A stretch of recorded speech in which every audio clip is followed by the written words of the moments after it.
നിങ്ങളുടെ favourite shows ഇനി ഒരിക്കലും മിസ്സാവില്ല. ഇപ്പോൾ C5-ലൂടെ കാണും നിങ്ങളുടെ ഫേവറേറ്റ് ഷോ തികച്ചും സൗജന്യമായി.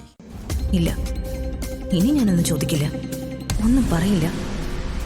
നീ ഞാനോട്ട് ഒരു ബന്ധവുമില്ല. പറഞ്ഞില്ലേ എന്റെ ദേഹത്ത് തുടരുതെന്ന്? എന്താ എടുത്തി ഓഫീസിലെ അത്യാവശ്യ കാര്യമായതുകൊണ്ടാണ് ഞാൻ ഫോൺ കട്ട് ചെയ്യാതിരുന്നത്.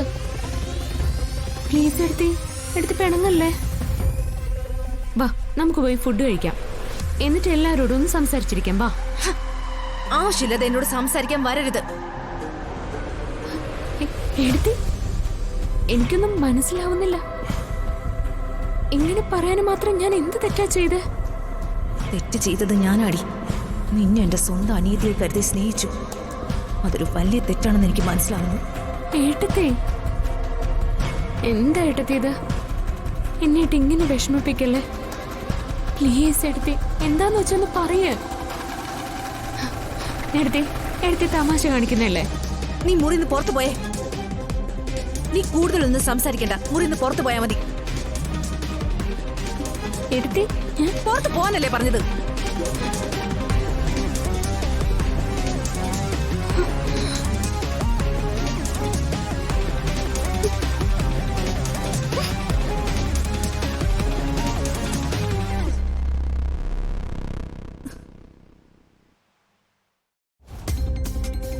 ഐശ്വര്യ പറഞ്ഞത് നേരാ. ആരും വിശ്വസിക്കാൻ പാടില്ല. എന്നെ പറ്റിച്ചിട്ട് വന്നിരിക്കുന്നു.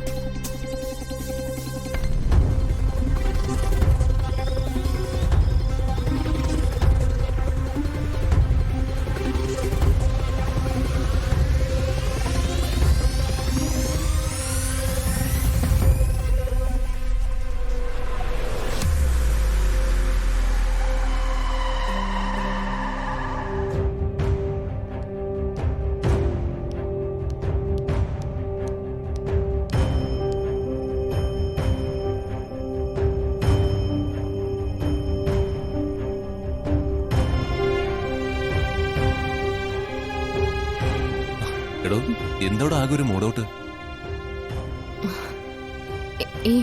ഒന്നുമില്ല സർ. താൻ കാര്യം പറയടോ. സത്യം പറഞ്ഞ എനിക്ക് നാളെ ചെങ്കൽ ക്ഷേത്രത്തിൽ പോണമെന്നില്ല സർ.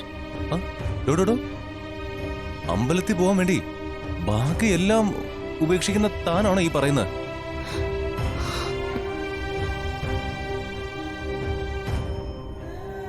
അതല്ല സർ, മനസ്സിന് എന്തോ ഒരു സുഖക്കുറവ് പോലെ.